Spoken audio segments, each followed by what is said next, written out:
Hi, welcome back to the channel. Today, we're talking about this thing.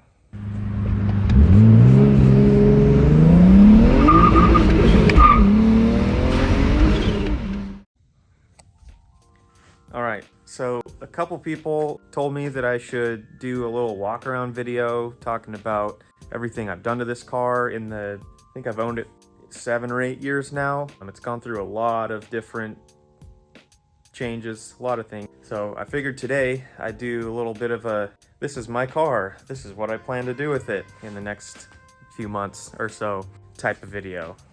I guess let's just get right to it. Man, look at that.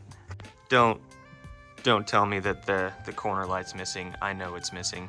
That flew off on the freeway last summer, and I never bothered to replace it. Just like a lot of things on this car,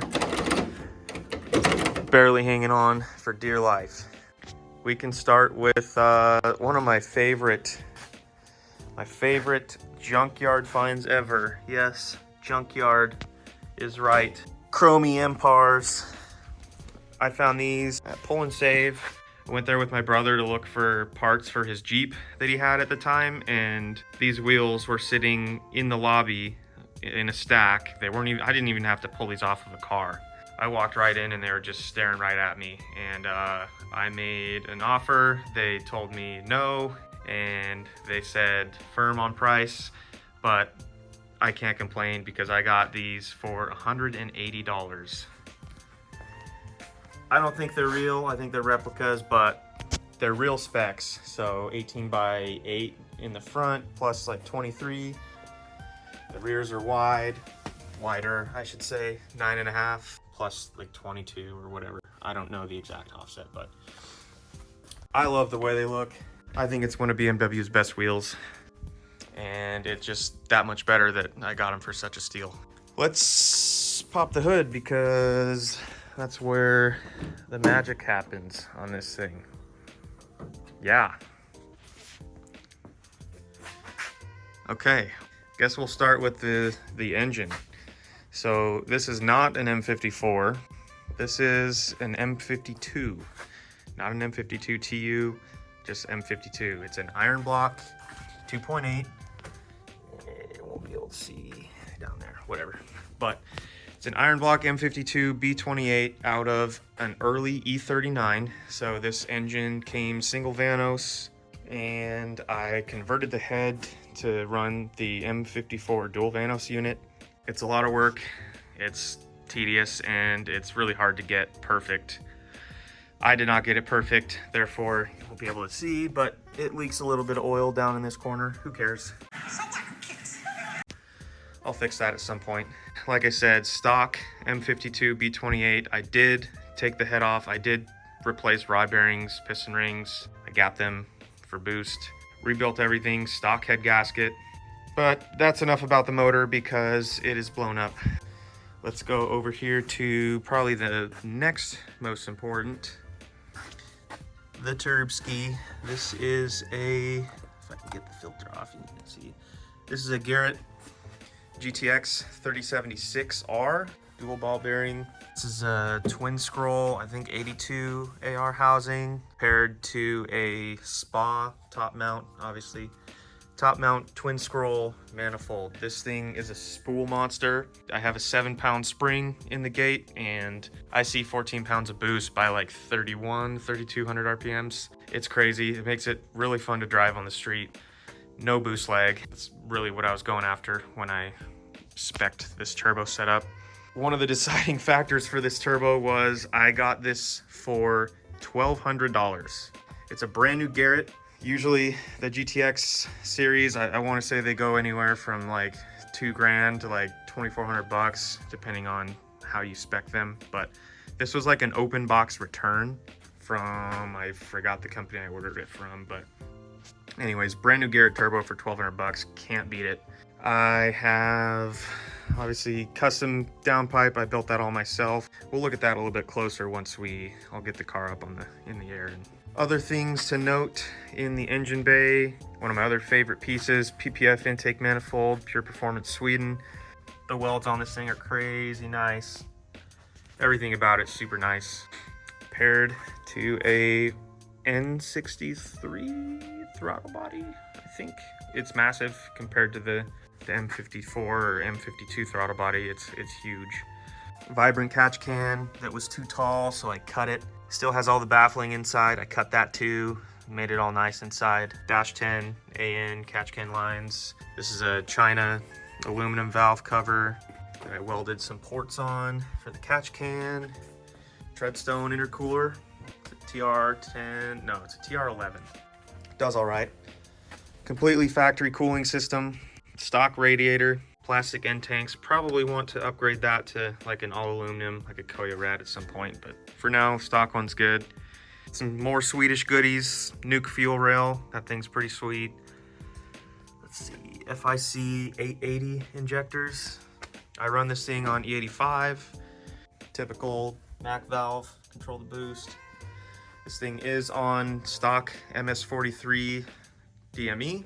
Came with MS45, and I swapped to MS43 for tuning capabilities. So down here, you can see that I retained the factory idle control valve. So that's cool, I guess. Let's hop in the driver's seat, take a look. Oh, so dude.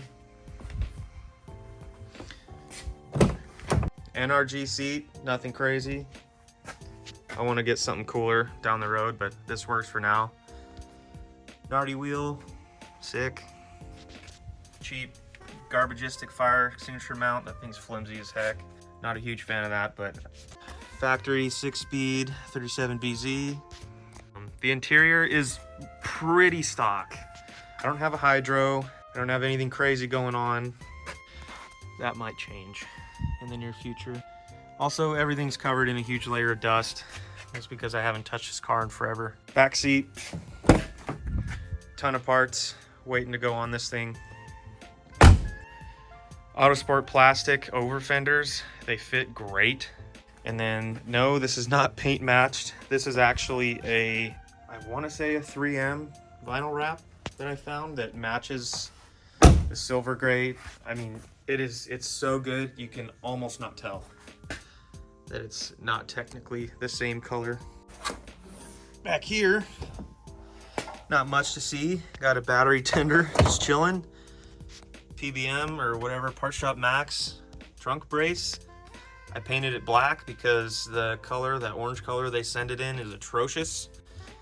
I have, let's see, obviously the subframe reinforcements are done. I have the bottom side plates, I have top side plates, and then I also have the plates that tie the chassis rail into the axle carrier panel from CMP Autosports. Not gonna really show that because I have that documented pretty well on my Instagram. This is another one of my favorite pieces. That's a stainless valve cover or coil pack protector, whatever you want to call it. I am running B58 coil packs on this car, and the wiring runs right along here.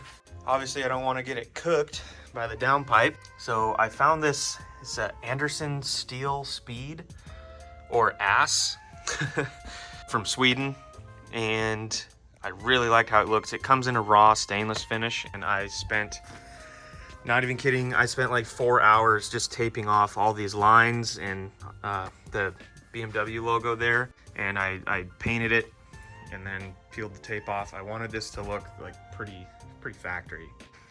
Just really is a cherry on top that it says ASS, so that's sick. Anyways, I'm gonna jack the car up now and explain everything going on underneath. A few moments later. All right, we're in the air. Coming down to the bottom of the car, I noticed that I still have some stuff on here.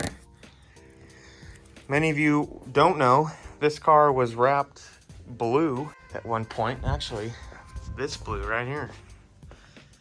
Had to order 2 rolls because I'd never wrapped a car before and I royally messed it up. That was a past life of this car. Maybe I'll put in a picture here, a picture or two from when it was blue, and you can have that for your viewing pleasure.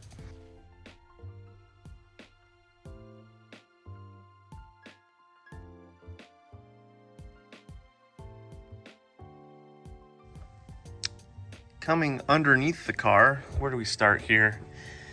GFB or Go Fast Bits 44 mil gate. All the wastegate lines are wrapped in heat sleeve. Do that just for peace of mind. I don't want to melt a line and overboost. It's hard to get good angles on this. There's a good angle of the spa, twin scroll manifold. Also good angle of the really professional paint job that I did on this block. Man, there's your proof it's an iron block. She's rusty. Wastegate is recirculated. It was kind of fun getting that up and over the engine mount arm. And then, there we go. Up the side of the block, a couple V-bands, and into the downpipe there, if she'll focus. There we go, look at that. Nice. Nice. A dry oil pan. This car does not leak oil. You sure about that? Except for, I take that back. Except for where it's leaking out of the front cover where I mess with the dual vanos. But that'll get fixed, I promise. Oh, and the steering rack's leaking. Sure about that? Sick. Oh, and a coolant leak.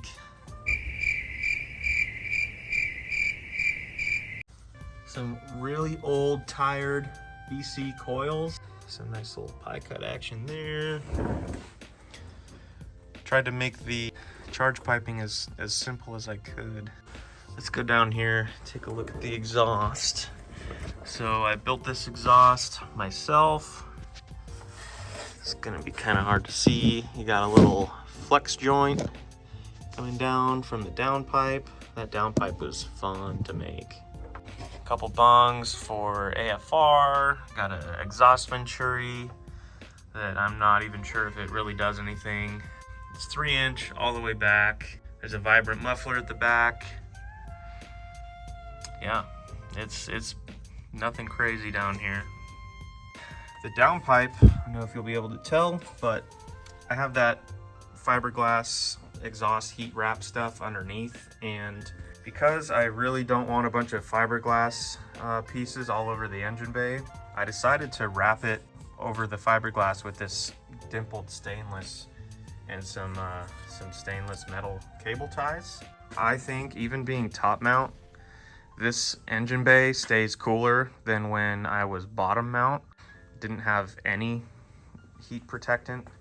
Also, I ceramic coated the turbine housing, and you can see how well that's holding up. Good old rattle can. This is an oil feed line. I got that from Seems Legit. I routed it down underneath some stuff into a Rally Road distribution block down there that you can see. So I have oil pressure sensor, oil temperature sensor, and turbo feed all coming off of the factory oil pressure dummy switch. I have, if you can see right there, I have an inline Turbo Smart turbo oil feed filter. Come over here. These coolant lines are kind of just mocked up right now. This is a Kinugawa, I think is how you pronounce it. The stainless braided line is super nice. Apparently it holds up really well. Like I said, these aren't actually connected to anything right now. I'm just mocking them up. I didn't run coolant in this turbo last summer, and I decided if I can make it happen, I'm gonna do it just because it's gonna be better for the turbo in the long run. So anyways, cool banjo fitting straight down there. And then this will go to some whatever silicone coolant hose that I'll just drain right to the side of the block. And then this side, it's a stainless banjo hardline. It comes in just a straight piece, and I used a cheap little tube bender to try to bend it and make it look nice. It kinks a little bit when you bend it too crazy, but I'm gonna run some heat sleeve over this so you will never know. And then this will just go right into that lower radiator hose that I have wrapped up down there. Got this sweet little Bimmer World power steering pump sock because these things love to just puke all over the place. In the rear, here's that vibrant muffler. I'm gonna change that up this season. I want to run like a pie cut turn down. I have one, I just didn't like how it sounded.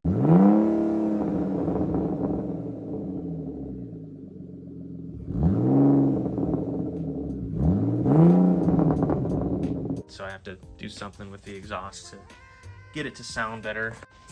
Some eBay camber arms in the back. They work fine. They're just hard to adjust, whatever. Just eBay spoiler thing that almost flew off going down the quarter mile. That was pretty fun. eBay taillights. eBay side markers. eBay corner lights. That one's missing, whatever. Bumper fitment is trash. Full of stuff. Full of stuff. Parts that I've been collecting for quite a while now, since the engine blew up, and I decided I needed to do something about it. Not really going to go into detail, but that's a cool piece. That's a cool piece. Let's see. Yeah, there's some cool stuff in there that we'll go into depth in a future video. So anyways, I think that's gonna do it for this video. I want to give a huge shout out to Jules at B Racing. Without him, I wouldn't have half of the super nice parts I have on this car, the manifold, the fuel rail, the injectors, lots of things that I got a super good deal on through him. So if you want any of these parts, I'm sure he can get them to you. bracingtuning.com. One-stop shop for anything really. Turbo E46, turbo M5X, turbo E36, or whatever your flavor is. Anyways, that's gonna do it. Thanks for watching. See you next time.